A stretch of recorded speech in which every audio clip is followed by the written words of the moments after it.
যার উপর আল্লাহ নিজে সন্তুষ্ট তার উপর আমি সন্তুষ্ট না হওয়ার কে? যার উপর আল্লাহ সন্তুষ্ট, রাসূল সন্তুষ্ট, গোটা উম্মত সন্তুষ্ট, তার উপর যে সন্তুষ্ট হতে পারবে না তার তো নিজের ঈমান নিয়ে নতুন করে ভাবা উচিত। আরে তোমার কাছে তোমার দল নেতার দাম আছে, তাই তুমি তার খেলাফত মুলুকিয়াত বই ছাড়বা না। যদিও এতে ওসমানের শানে গোস্তাখি হয়েছে, যদিও এতে আমির মুয়াবিয়ার শানে গোস্তাখি হয়েছে, কেন? তোমাদের কাছে তোমাদের দল নেতার কথার দাম আছে। আল্লাহর কসম আমাদের কাছে আমাদের ঈমানের এর চাইতে বেশি দাম আছে। সুতরাং তুমি তোমার দল নেতাকে যদি ছাড়তে না পারো, কারণ তার কলম থেকে লেখা বের হয়েছে, আরে আমি আমার ঈমানের জন্য আমার সাহাবীদের, আল্লাহর রাসূলের সাহাবীদেরকে ছাড়তে পারি না, তাদের শানে কোনো সমালোচনা সয়ে নিতে পারি না। তোমার কাছে যদি এই বই এত দামি হয়, এই 100 বছর পরও এই বইটাকে তুমি আউট করতে পারো না, বয়কট করতে পারো না, এই বইটাকে তুমি তোমার তালিকা থেকে বাদ দিতে পারো না, আল্লাহর কসম নবীর সাহাবীদের মহব্বতে আমরা প্রয়োজনে সেই বইকে পুড়িয়ে ফেলতে দ্বিধা করব না।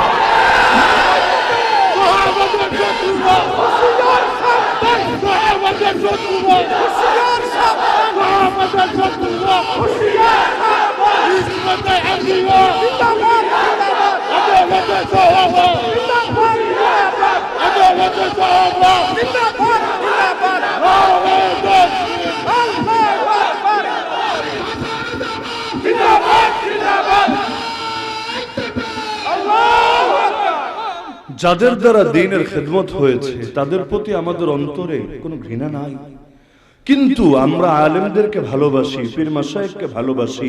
আমরা দুনিয়ায় যারাই দ্বীনের খেদমত করে, ও আলেম মানে সাধারণ মানুষের মধ্যেও যদি এমন কেউ থাকে তাদেরকেও ভালোবাসি। তবে আল্লাহর কসম নবীর সাহাবীদের চাইতে বেশি। এক ভালোবাসা রাখতে গেলে আর এক ভালোবাসা যদি ছাড়া লাগে, আমরা গোটা দুনিয়ার সবার ভালোবাসা ছাড়বো, প্রয়োজনে নবীর সাহাবীদের ভালোবাসা ছাড়তে পারবো। আরে কোরআনের আয়াতগুলো যাদের চরিত্রে সার্টিফিকেট দিচ্ছে, রব্বুল আলামিন যাদেরকে ঈমানের মানদণ্ড বলে ঘোষণা দিয়েছে, সূরা বাকারা আয়াত 13 এবং আয়াত 137 আল্লাহ বলছেন আয়াত 13 তে, আমিনু কামা আমানান নাস, ঈমান আনতে হবে সেভাবে যেমন ঈমান এনেছে নবীর সাহাবীরা। 137 নম্বর আয়াতে বলেছে একে সূরায়, আরে যদি লোকেরা সেভাবে ঈমান আনতে পারে, ফা ইন আমানু বিমিসলি মা আমানতুম বিহি ফাকাদ ইহতাদাও, যেমন ঈমান তোমরা সাহাবীরা এনেছো তবেই তারা হেদায়েত প্রাপ্ত হবে। তার মানে ঈমান তো বহু লোকে আনে, ঈমান তো শিয়াদেরও আছে, ঈমান তো খারিজিদেরও আছে, ঈমান তো মুতাজিলাদেরও আছে, ঈমান তো মুশাব্বিহাদেরও আছে, আর ঈমান তো সব বাতিল ফিরকারও আছে। ঈমানের দাবি তো হিজবুত তাওহীদও করে, ঈমানের দাবি তো কাদিয়ানীরাও করে, ঈমানের দাবি তো আহলে কোরআনও করে, কিন্তু হেদায়েত প্রাপ্ত ঈমান বলে গণ্য করব কোনটাকে? নবী তো বলেছেন তার উম্মত এক দল থাকবে না, 73 দল হবে, যার 72টাই জাহান্নামী, মাত্র মাত্র মাত্র একটা জান্নাত। সেই জান্নাতি দল কারা? কোন ঈমান তাদের ঈমানের পর্যায়ে গেলে জান্নাতি হবে? আরে তাদেরকে আল্লাহ জানিয়ে দিচ্ছেন তারা হলো সাহাবীরা। এই সাহাবীদের সাথে যাদের ঈমান মিলবে একমাত্র তারাই হেদায়েত প্রাপ্ত হবে, তারাই জান্নাতি হবে, তারাই ফিরকায়ে নাজিয়া হবে, তারাই তায়েফায়ে মানসুরা হবে, আরে তারাই গোটা উম্মতের মধ্যে একমাত্র সত্যের উপর প্রতিষ্ঠিত হবে। কথা উল্টান, তার মানে যাদের ঈমান সাহাবীদের ঈমানের মতো হবে না, ওদের ঈমান ওদেরকে কোনোদিন জান্নাতে নিতে পারবে না। তাহলে কথা তো স্পষ্ট, রব্বুল আলামিন যাদেরকে আমাদের ঈমানের মাপকাঠি বলে ঘোষণা দিলেন, তাদেরকে মাপকাঠি যদি মানতে আমার মনে না চায়, আমার তো নতুন করে ঈমান নিয়ে ফিকির করা দরকার। আপনি আপনার গঠনতন্ত্রে লিখে দিবেন, দস্তুরের মধ্যেই লিখে দিবেন যে রাসূলুল্লাহকে ছাড়া আর কাউকে আমরা তানকিদ সে বালাতর नहीं समझते, আমরা আল্লাহর রাসূল ছাড়া আর কাউকে সমালোচনার ঊর্ধ্বে মনে করি না। এই মূলনীতি যদি তাদের গঠনতন্ত্রে না থাকে, আমাকে চ্যালেঞ্জ করুক, আমি চ্যালেঞ্জ গ্রহণে রাজি আছি। যদি বলে অপবাদ, যে আমি অপবাদ দিচ্ছি, চ্যালেঞ্জ করুক, আমি রাজি আছি।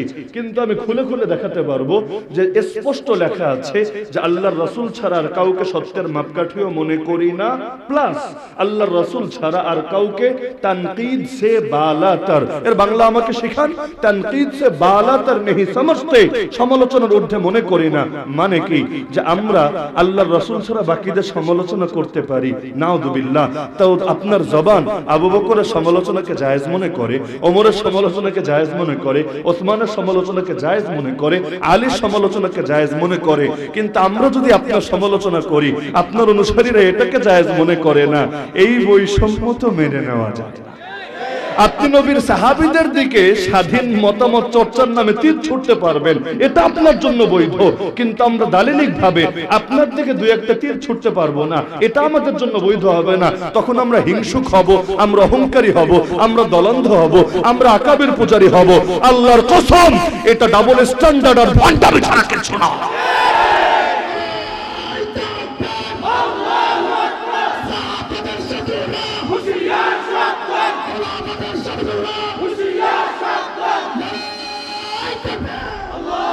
তোমার জবান যদি নবীর সাহাবীদেরকে মাফ করতে না পারে, আমাদের জবান আল্লাহর কসম জীবনের শেষ রক্তবিন্দু পর্যন্ত তোমাদেরকে কিছুতেই মাফ করবে না, করতে পারবে না। যাদেরকে আল্লাহ বললেন রাদিয়াল্লাহু আনহুম ওয়া রাদু আন, আমিও খুশি এদের উপর, এরাও খুশি আমাদের উপর। একজন লোক পড়লে দাঁড়িয়ে আমাকে বলেন, জাস্ট একজন।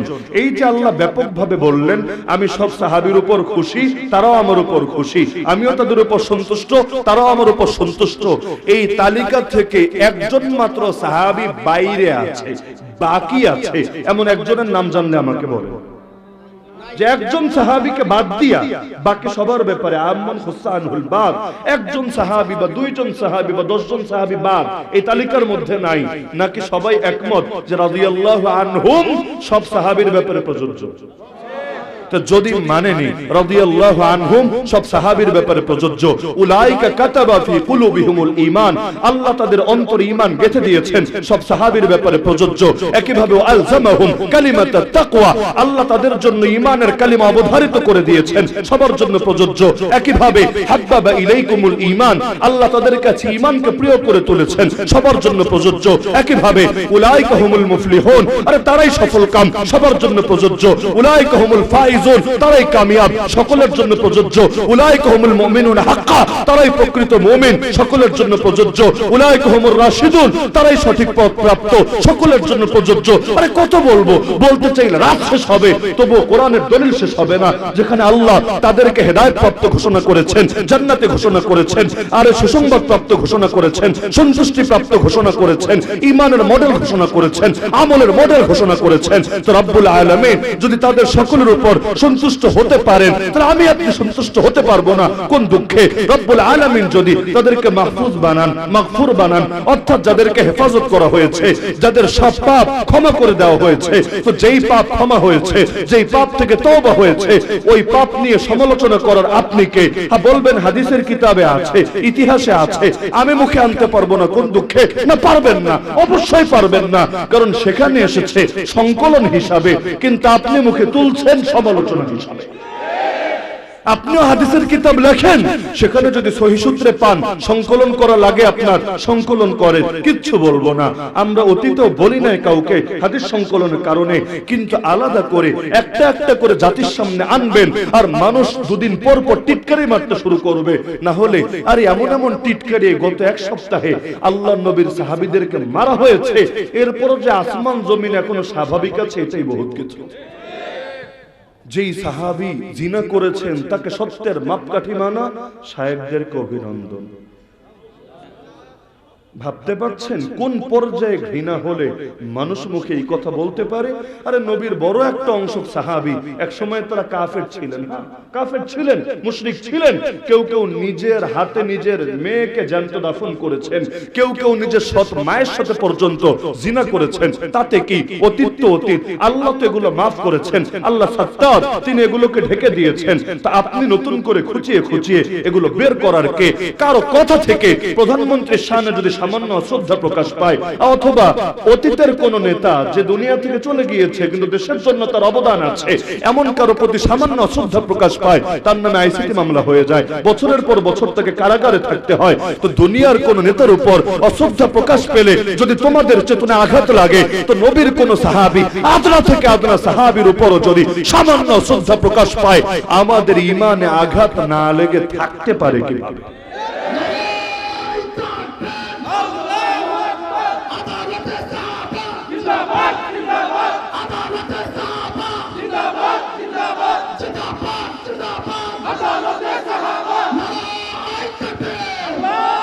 সুতরাং কথা ক্লিয়ার, আল্লাহ নবী সাল্লাল্লাহু আলাইহি ওয়াসাল্লামের সাহাবীরা সামগ্রিক ভাবেও আমাদের জন্য মডেল, ব্যক্তিগত ভাবে আমাদের জন্য মডেল।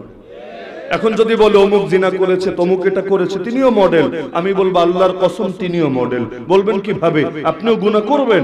আমি বলবো প্রতিটা মানুষ অবশ্যই গুনাহগার। কুল্লু বানি আদম খাত্তাউন ওয়া খায়রুল খাত্তাইন আত-তাওয়াবুন। আমিও গুনাহগার, আপনিও গুনাহগার, আমরা সবাই গুনাহগার। যদি আমরা গুনাহগার না হতাম, লাউলাম তুযনিবু লা খালাকাল্লাহু খালকান ইউযনিবুন ফায়াস্তাগফিরুন ফায়াগফিরুল্লাহু লাহুম। আল্লাহ পৃথিবীতে আমাদেরকে রাখতেন না, আমাদেরকে সরিয়ে দিতেন, এমন জাতিকে তৈরি করতেন যারা গুনাহ করে আবার আল্লাহর কাছে তওবাও করে। তো ইচ্ছায় বা অনিচ্ছায় গুনাহ আমার দ্বারা হবে, আপনার দ্বারা হবে, সকলের দ্বারা হবে। তো গুনাহ হওয়ার পর তখন আমরা কিভাবে নিজেকে পবিত্র করব, পাক করব? মডেল তো সামনে থাকা লাগবে, মডেল সামনে না থাকলে ভুল হয়ে যেতে পারে। কারণ ইসলাম দুই ভাবে আমাদেরকে শেখায়, থিওরিটিক্যাল ভাবেও শেখায়, প্র্যাকটিক্যাল ভাবেও শেখায়। তো যেই সাহাবীরা পাপ করেছেন এমন একজনের নামও কিয়ামত পর্যন্ত বলতে পারবেন না যারা পাপের উপর অটল থেকেছেন, অবিচল থেকেছেন, বরং তাদের শান ছিল কোরআনের এই আয়াতের বাস্তব নমুনা। ওয়াল্লাযীনা ইযা ফাআলু ফাহিশাতান আও যালামু আনফুসাহুম যাকারুল্লাহ ফাস্তাগফিরু লিযুনুবিহিম। আর গুনাহ করার সঙ্গে সঙ্গে আল্লাহর কথা মনে পড়েছে, আল্লাহর কাছে ক্ষমা চেয়েছেন, আল্লাহ ক্ষমাও করে দিয়েছেন। জেনে বুঝে তারা গুনাহের উপর অটল থাকেন নাই। এই মায়েজে আসলামীকে নিয়ে দুই পয়সার লোকেরা আজকাল টিটকারি মারে, অথচ মায়েজে আসলামী যদি নবীর সামনে এসে নিজের থেকে তওবা না করতেন, স্বীকারোক্তি না দিতেন, পৃথিবীর কেউ তার পাপের কথা কোনোদিনও জানতে পারতো না, না আমি না আপনি, কেউ জানতে পারতো না। তো যখন তাদের তওবার দ্বারাই জানতে পারছি, এবং সেই তওবা এমন তওবা নবী যার ব্যাপারে বলছেন লাকাদ তাবা তাওবাতান লাউ কুসিমা আলা আহলিল মাদিনাতি লাকাফাতহুম, তার একার তওবা যদি সকলের মধ্যে ভাগ করে দেওয়া হয়, একার তওবা সকলের গুনাহ মাফের জন্য যথেষ্ট হবে। আরে এটা সকল আলেমদের এই ব্যাপারে সকলে একমত যে একজন লোক ইবাদতকারী কিন্তু অহংকারী, আর একজন লোক গুনাহগার কিন্তু বারবার তওবাকারী। এই তওবাকারী গুনাহগার, বিনয়ী গুনাহগার, লজ্জিত গুনাহগার আল্লাহর কাছে অহংকারী ইবাদত গুজারের চাইতে বেশি দামি।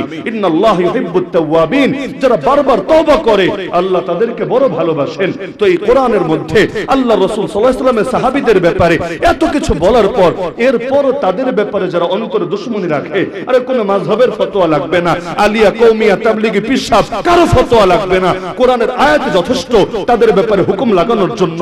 লিয়াগিযা বিহিমুল কুফার, আরে নবীর সাহাবীদের ব্যাপারে যারা বিদ্বেষ রাখে এদেরকে মুসলমানই বলা যায় থাকে না। এক সাহাবীর প্রতি বিদ্বেষ রাখলেও যেমন সাহাবী বিদ্বেষী, সব সাহাবীর উপর বিদ্বেষ রাখলেও সাহাবী বিদ্বেষী। কেউ যদি একজন পুলিশের গায়ে হাত তোলে তার বিরুদ্ধে কঠিন মামলা হবে নাকি হবে? শুধু একজনের গায়ে হাত তুলেছে কিন্তু সকলে মিলে একযোগে তার বিরুদ্ধে নেমে পড়বে, এটাই স্বাভাবিক। তো নবীর শানে গোস্তাখি করতে চাইলে, গোস্তাখ সাহাবা হতে চাইলে সবার সঙ্গে আলাদা আলাদা ভাবে করা লাগে না বেয়াদবি। কোন একজনের শানে বেয়াদবি করলেই এটা সকলের উপর গিয়ে পড়ে। সুতরাং কথা ক্লিয়ার, যাদেরকে আল্লাহ সার্টিফিকেট দিয়েছেন, যাদের উপর আল্লাহ রাসূল রাজি হয়েছেন, তাদের ব্যাপারে আমরা কোনো সমালোচনা শুনতে রাজি না। আর এটা কোনো রাজনৈতিক দ্বন্দ্ব না, গোষ্ঠীগত কোনো দ্বন্দ্ব না। সবকিছুকে এত রাজনৈতিক সরল সমীকরণে টেনে আনবেন না। ক্ষমতাসীনদের সাথে আপনাদের দ্বন্দ্ব, যেই দ্বন্দ্ব ওটার নাম রাজনৈতিক দ্বন্দ্ব। কিন্তু আল্লাহর কসম, আরে আপনাদের সাথে আমাদের যে দ্বন্দ্ব দেখা দিয়েছে, আল্লাহর কসম এটা কোনো রাজনৈতিক দ্বন্দ্ব না।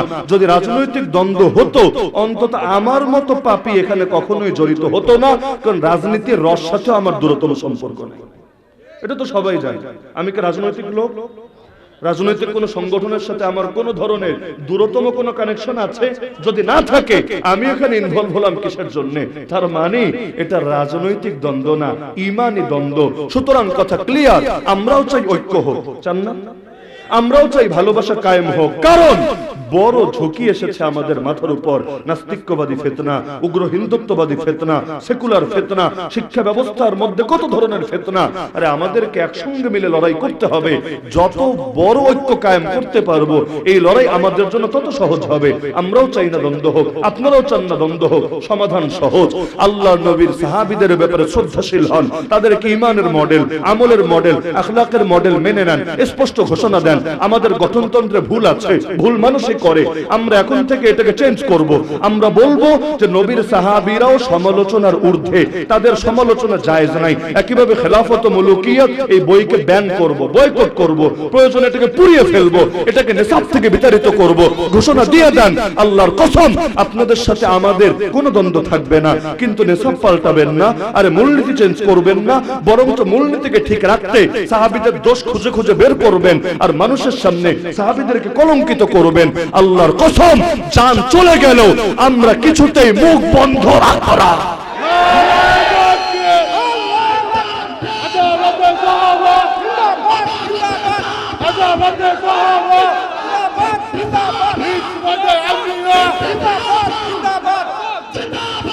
সময় নেই।